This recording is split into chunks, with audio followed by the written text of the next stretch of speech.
Kia ora koutou. My name is Judith Duncan and I have motor neuron disease, and this is why we're recording this video so that I can tell the story, but in pieces with support from my other teaching and parent colleagues.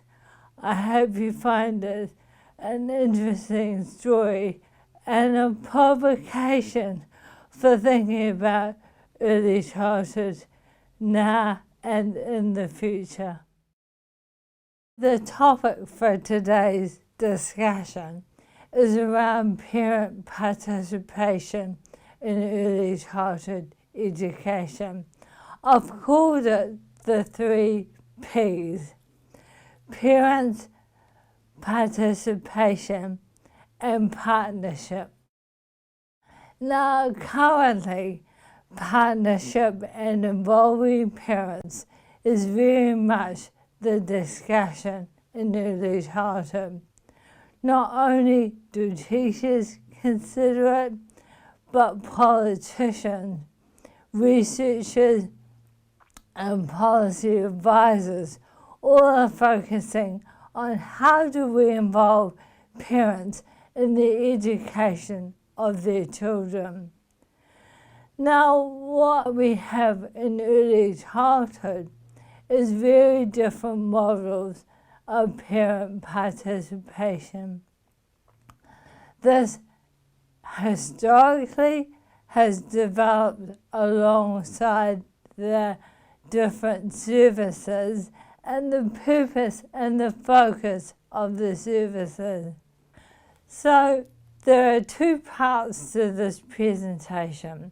The first is to really emphasize the different way parents have been perceived in early childhood in Aotearoa New Zealand. And then I want to share with you research findings that have not only looked at why parent involvement is important for children's educational outcomes, but why parent involvement, participation, and partnership are essential for family resilience, parenting support, and more recently, building and supporting communities. Now, as I mentioned, the focus on parents has been very different across our early childhood services. If we trace the history of the kindergarten movement, the first kindergarten in 1889 in Dunedin was established because benefactors and patrons of the kindergarten service were concerned that children were being neglected and ignored by their parents. Parents at that time were often in work and needing to leave their children unsupervised. By this time, the Education Act had gathered up children for school, but preschool children were often on the streets. There's a very entertaining story of the first day of the kindergarten in Walker Street in Dunedin, where the kindergarten teacher literally went out into the streets and gathered up all the children in the gutters and took them into her kindergarten. Never could do that now or since, but it showed that there was a perception that these children were neglected and unsupervised. So the kindergartens really began from seeing parents as neglectful, and the kindergarten itself would be able to compensate for the homes that were ill-prepared to raise children to be the citizens of the growing country. Over time, many scholars have traced the history of the kindergartens to see that it changed from being with benefactors and patrons to parents actually seeing the benefit for their children first and foremost and becoming involved. So kindergartens over the last 100 years have moved from being seen as places to correct what parents have been neglectful of to, in fact, very strongly parent-involved kindergartens. Now, I have to say that involvement, however, has historically been to help the teachers with the children. So parents have been fundraisers to establish and build kindergarten. When we look at the number of kindergartens we have now in New Zealand, the majority of them have been built by communities where parents have fundraised and physically built the kindergartens for the children in their community. So parents' roles in kindergartens have always been about helping the teachers with their child or children. Parents have been parent helpers within the program, particularly when the ratios of teachers to children were quite high. Parent helpers were essential. Parents have been fundraisers. How many of you have had to choose roles or help with the local fair to help fund your education for your child? Kindergartens have been for years dependent on parents to fund the kindergartens and keep them open. Only recently have parents been involved in talking with the teachers about the assessment of learning. Only this century has this been an important part of parent participation. But I would like you to think about, is it really participation if the teacher leads the discussion? But we'll come back to that. In the 1980s, the focus of parent participation changed, or all of education, and early childhood was part of that change, where parents became managers.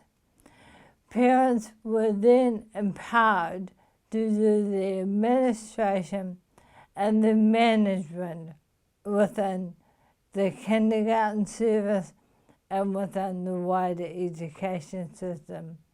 It's of course known as tomorrow's schools and before 5. Unlike schools that have boards of trustees to help manage them, and you will all be familiar with that structure now, kindergartens didn't have a similar structure. They had parent committees who helped manage the operation of the kindergarten. So that would be about making sure they were resourced and that the buildings were well maintained.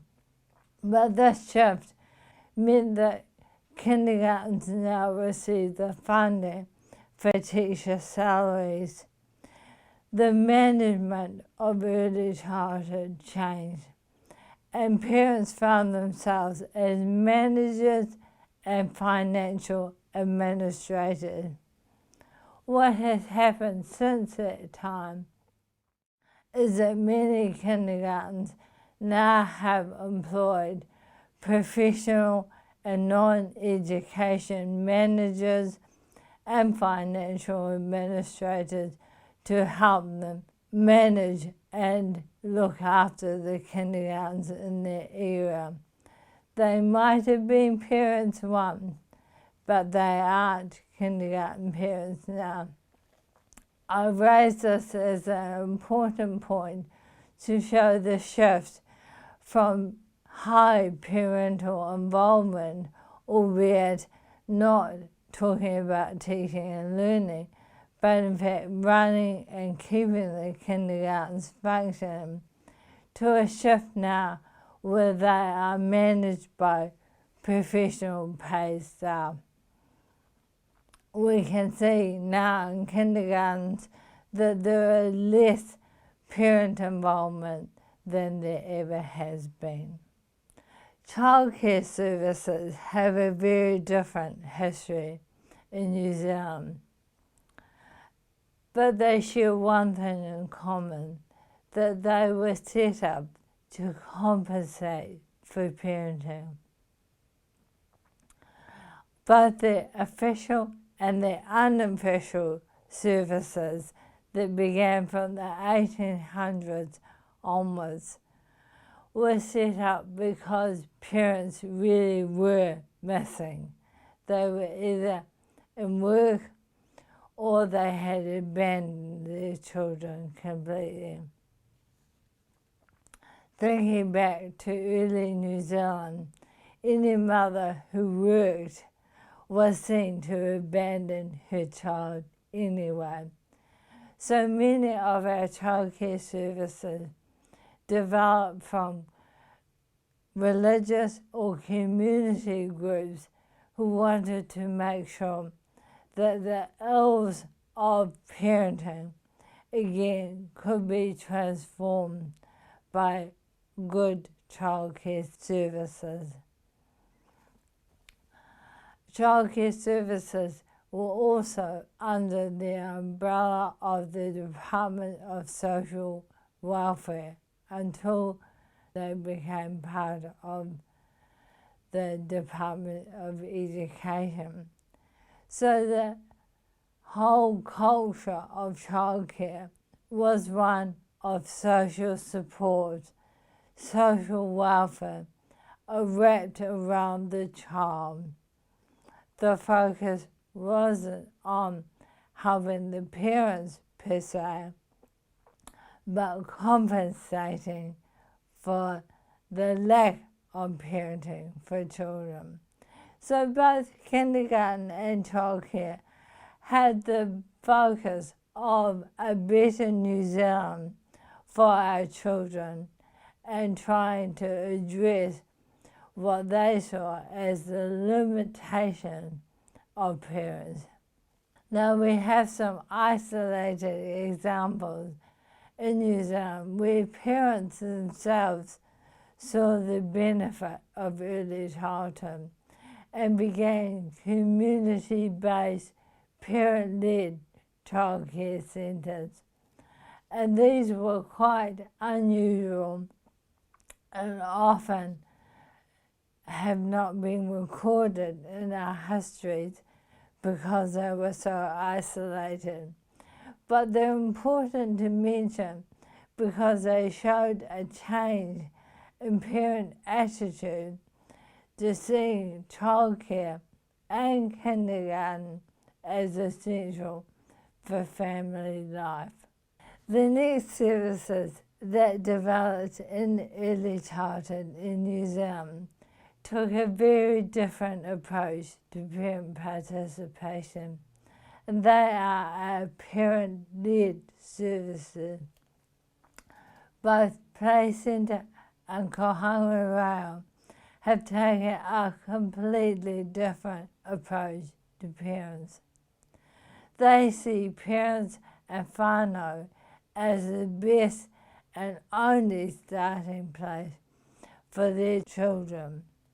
Both Play Centre and Kohanga Rail see the importance of not only early childhood education for the child, but the support for parents and families in both learning to become good parents, to strengthen family relationships and for Māori to rekindle their love for their culture and their language.